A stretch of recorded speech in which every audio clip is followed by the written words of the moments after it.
I want to talk about my experience riding the Dart today. I started off at the downtown Plano Dart station, and I would find out later on that this was not the commuter location. Actually, it was the Parker Road location. So when I showed up, I noticed, of course, the parking lot being empty and that there were no people. And I took a ride down into Dallas. So we're going to be taking the red line down to Dallas, and I guess it'd be the busiest line, right? Considering it's going down into Dallas, and you can see there's about 2, 3, 4, maybe 5 people here. The train was empty. There wasn't a lot of people. I think there were 6 people on the 3 carts that were together in my section of the train. There was a security guard, so it didn't really feel unsafe, but definitely noticed mostly men riding this thing. I think I saw 1 or 2 women get on and off in my trip down into Dallas.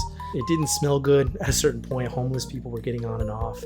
During the stops that I made throughout the trip, not once was I asked to show my ticket that I had purchased through Dart's app, but did end up making it down into Dallas. And you know, when it got to the stop, got off relatively not busy at the stop, but not the most dangerous place, right? Again, it's middle of the day.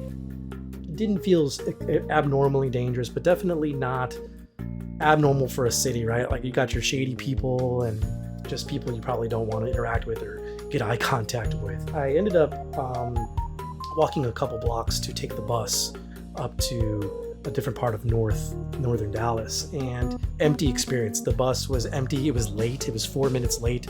And you'll see here in a lot of these clips, empty buses. Buddy showed up to kind of chat a little bit about Dart, and one of the first things we noticed is there were more staff on site at the station than there were riders. So that bus over there, that just left, and it had 1 person on it. Right. So that whole bus has 1 person on it.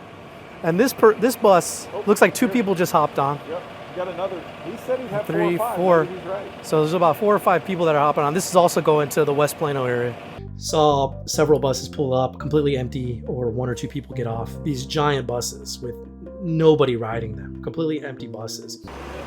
So this bus just took off with about 4 people on it, running the entire time. Pretty empty station, not a lot of people. The bus prior had about 2 people in it. It's just not really utilized. This place is dead. We saw 2 buses that were heading up to Northwest Plano, and they had nobody in them. One finally departed, and it had 6 people in it. Another departed with 1 or 2 people in it, going all the way up to Northwest Plano. They're going in the same place, and the drivers that we spoke to said they ended up at the same final destination too. So obviously, just seems like a huge waste of money.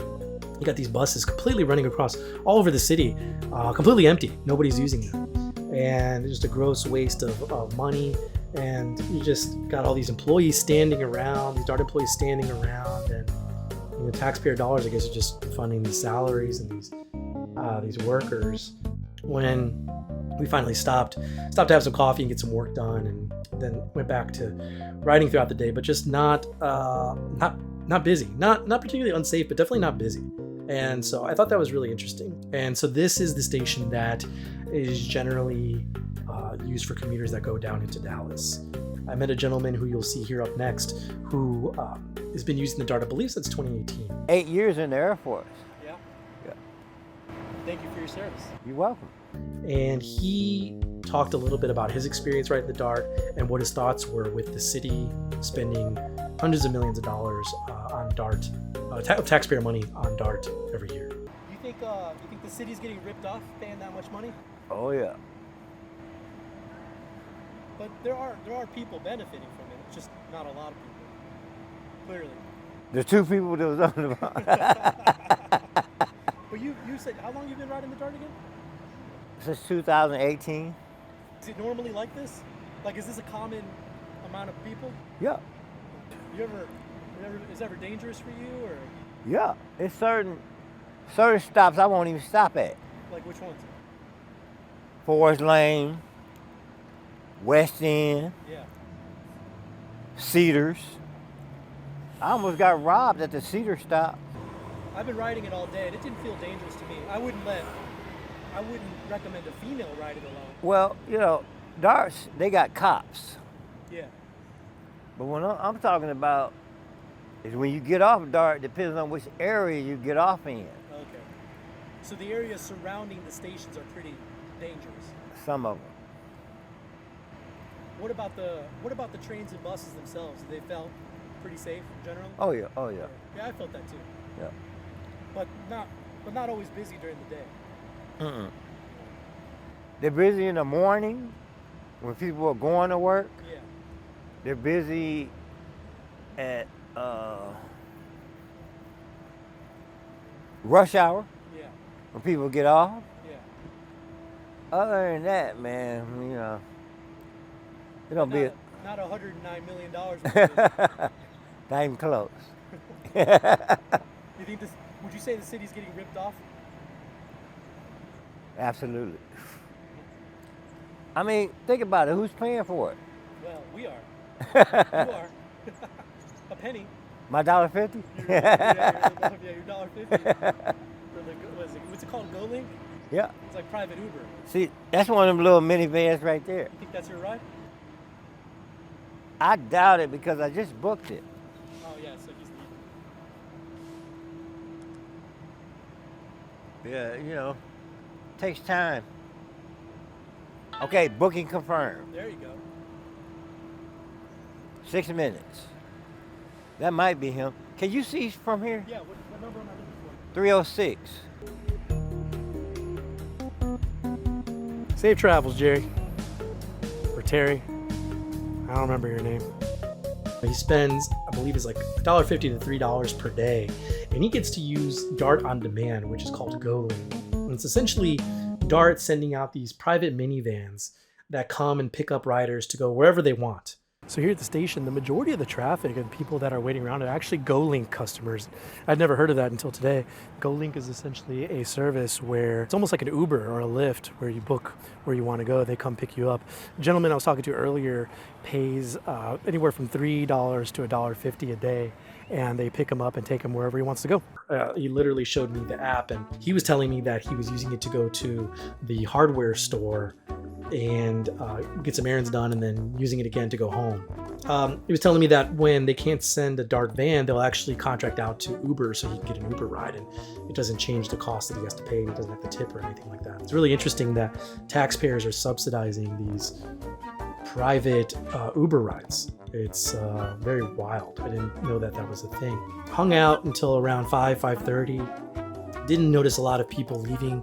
You'll see a lot of the parking lot throughout the videos and the clips here that the parking lots are empty. Leaving the Dart station here in Parker Road, it's exactly 5:03 p.m. So a lot of people should be coming back to their cars after transiting or going to Dallas, downtown Dallas. And as you can see, I mean, I'm just walking in the middle of the parking lot. It's dead. It's really not that busy. I don't think this train station is being utilized as much as they say it is. I mean, there's an entire empty parking lot, mostly on the other side, and then all here. The parking lot's empty at this commuter station. There's plenty of room to come and park your car because nobody's using it. Nobody's parking their car. Nobody's commuting down into Dallas. Very empty. The ProDart people are saying that these buses and these trains are highly, highly valuable and an absolute necessity for thousands and thousands of commuters every single day that use these services to get to work and their day-to-day lives. And that's just 100% not true. At least it doesn't feel true from my rides. I did not run across hundreds and hundreds of people. I was on empty trains and empty buses and empty stations, and these are all being subsidized by taxpayers. So not a lot of people are using these things. Not at the amount that the pro-Dart people are saying. Now, are there people that their lives absolutely depend on Dart? Probably, and it's incredibly likely. There are some people that absolutely are using Dart and public transit. But is it worth these cities dropping hundreds of millions of dollars of taxpayer money into every year? I personally do not think so. Now, the anti-dart side will say, well, these are underutilized and these are dangerous. And, I think statistics show that the dart stations are dangerous. And the guy I talked to admits that, it's not really the trains so much that are super dangerous. It's the locations and where they drop off in the areas around the station that are very dangerous. And he even talks about, almost getting mugged once. Dart is definitely not a good use of taxpayer money in its current form. So thanks for watching. You can follow our work at currentrevolt.com or on our Twitter at currentrevolt. Subscribe to our Substack at currentrevolt.com and become a paid subscriber so that you can support the work that we do. Thanks so much.